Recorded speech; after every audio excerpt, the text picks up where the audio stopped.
So Ruben, let's start with a little bit about your background and then tell us about Career Karma. So for the people that don't know, Career Karma is essentially an app that matches people to job training programs, starting with coding boot camps. Mm-hmm. So people that want to become software engineers go through a 3-week preparation process, and not only will we get them accepted into the program, we give them support through a small group called a squad and a coach that holds them down for life.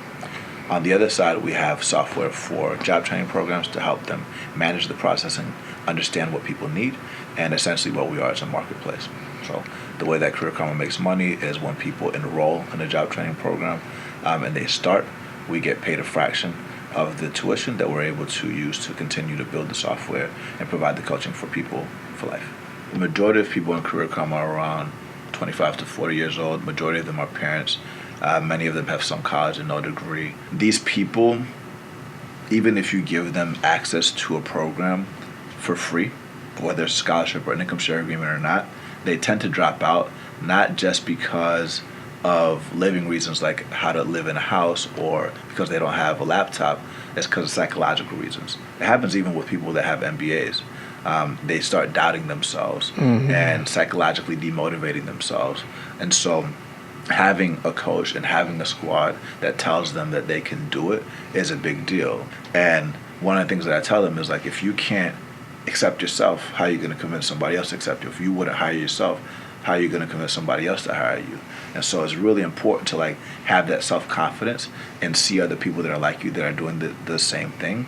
So your students are people who may not have come from privilege, and they're really hardworking, and they're trying to really make a career for themselves. Yeah. I would say it's not always that, because there's the 70% of people in coding bootcamps actually have master's degrees. So there's plenty of people with masters. There's plenty of PhDs that might be older, like 50 years old, that want to switch careers, but they doubt themselves. It's like, or they just don't think it's possible because they're a woman or they're black or they're trans or something like that. And they just need to know that there's somebody else like them that have done it before. And there's people that are there that hold their hand whenever they run into roadblocks that are inevitable. It's interesting. It's as if you're in the inclusion business, and the educational institutions, you're getting them to pay for it. Yes, I would think about it as inclusion business, but I would think about it more like just business. And how do we get people that would traditionally not be able to get jobs, help them get jobs, whether they're black, white, old, young, whatever. What I'm also getting is that this is just as much a movement for you as it is a company. Yeah. I'd love to hear you speak more to that. Yeah. I mean, when you think about companies that people love, it means a lot more to them than just like business and money. So like a lot of people that are going through Career Karma have never had somebody tell them that somebody believes in them or somebody loves them or somebody supports them. Helping people have that type of confidence and seeing themselves as their own brands and as their own individuals where they can go from place to place is a very big deal. But to your point right now, for people in Career Karma, it represents hope. It represents doing what you love. It represents control of your life. It represents guidance to help you make the most important career decisions. Now that you genuinely are a founder and you've broken into Silicon Valley, what's it like? Is it easy?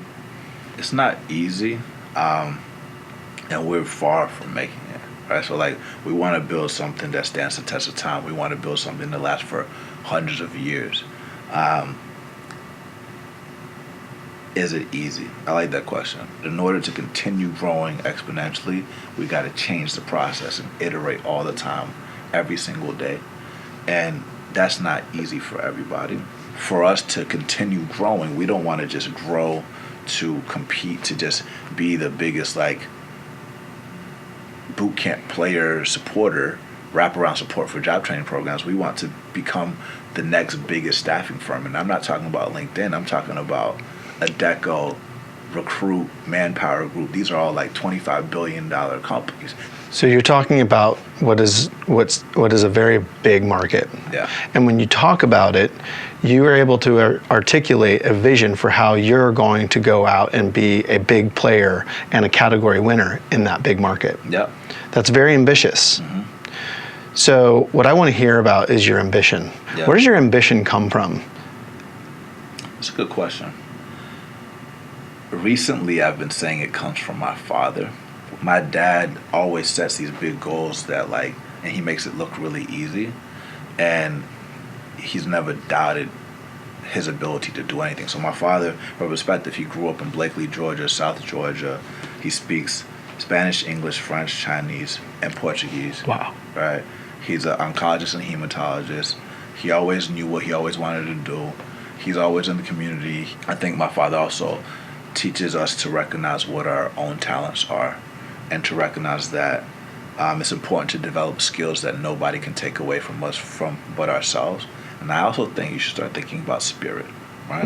So I'm not going to go too deep into religion, but for me, I believe in God, right? So that no matter what's going on, I know that I was here to do something. I know I'm doing what I was born to do. So whatever you believe, whether it's the universe or whatever, like, if you set out to do something, you claim to the world, I'm going to do this, and you move in that direction, you have to trust the process. You have to have faith. And if you have faith and you don't look down, you can walk on water.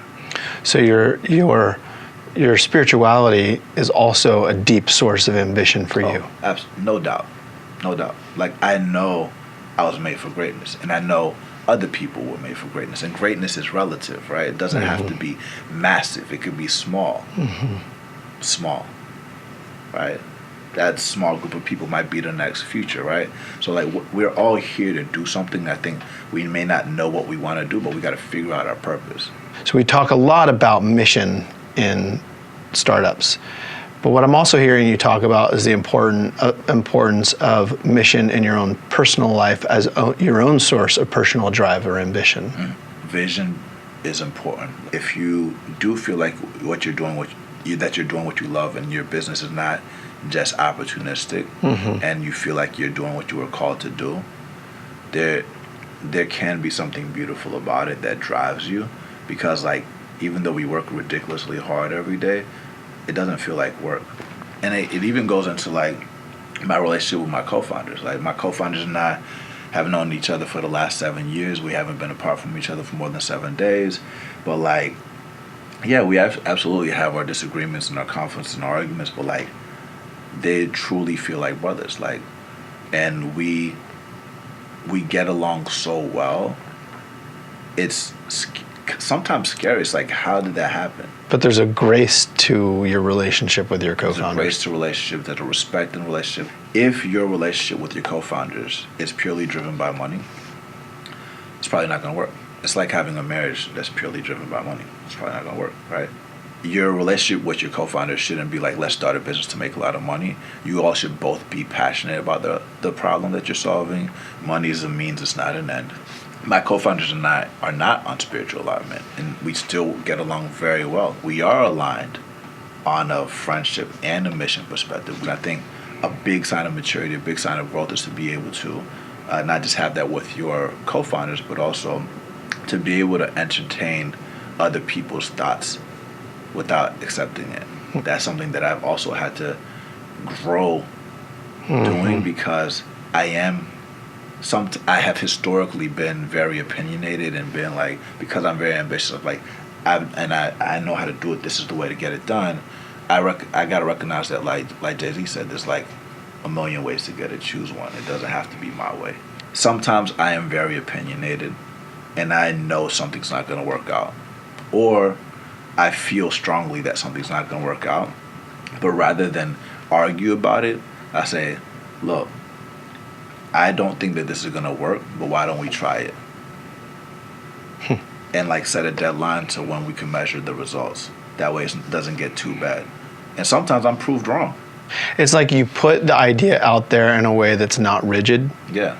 And you're open to being wrong. And there's something about that flexibility that allows your co-founders to try it with you.